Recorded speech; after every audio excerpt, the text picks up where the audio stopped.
Good morning. Good morning po mga kabiyahero.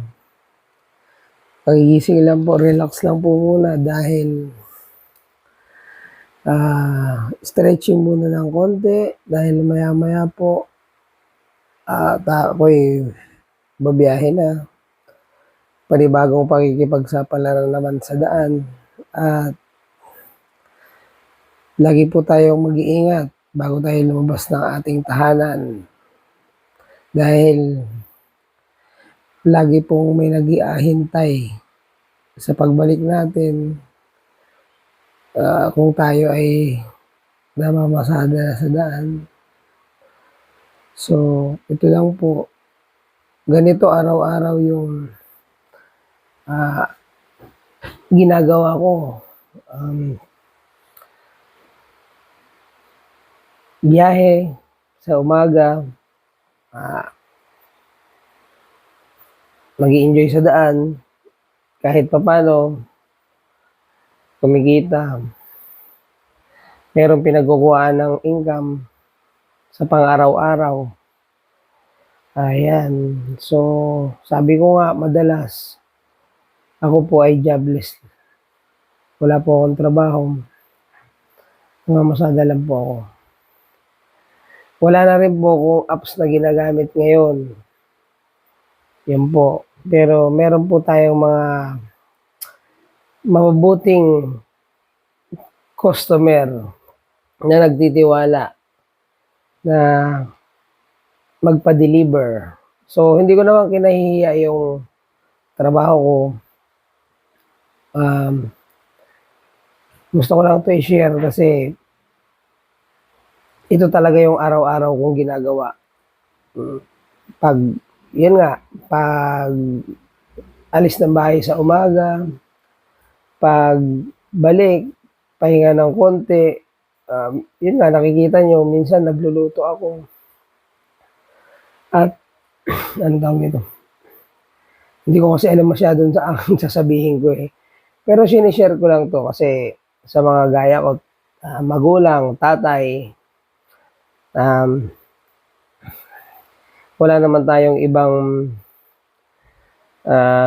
anong tawag nito? Wala naman tayong ibang hangad kung hindi matustusan yung pangangailangan ng pamilya, ng bawat isa. Gaya nga niyan, lalo na kapag lumalaki yung pamilya, ibig sabihin na lumalaki ay naglalakihan yung mga anak natin. Sa mga kabiyahero ko dyan, ginagawa lang natin to para yun nga sa pamilya. So, dahil kagigising ko lang, nag-try ako ngayon mag-videos sa sarili ko para ipaalam na tuloy lang ang buhay. Laban lang hanggat malakas at para sa pamilya. So, ako inaantok pa pero kailangan ko ng, anong tawag nito? Kailangan ko ng, mag-stretching, mag-relax ng konti, then maya-maya, ligo. After ligo, almusal. Kaso, bibili na lang ako ng pandesal kasi hindi ako nakapagluto at ubos yung ulam namin kagabi. Na dapat kinabukasan, kukunin ko sa rep tapos iinipin ko. May tirang bahaw, may tirang kanin, aalmusal ko. Kaso wala, ubos. Kaya sa mga bumabiyahe ngayon at kaninang madaling araw pa, ride safe tayo. Stay amazing. God bless. So, guys, relax lang uli. Gaya ng sinabi ko, paulit-ulit. Then maya-maya konti, babiyahe na po ako. At huwag kakalimutan magdasal bago lumabas ng bahay, umarangkada sa kalsada, at sa umpisa, hanggang sa pag-uwi, laging mag-iingat po tayo.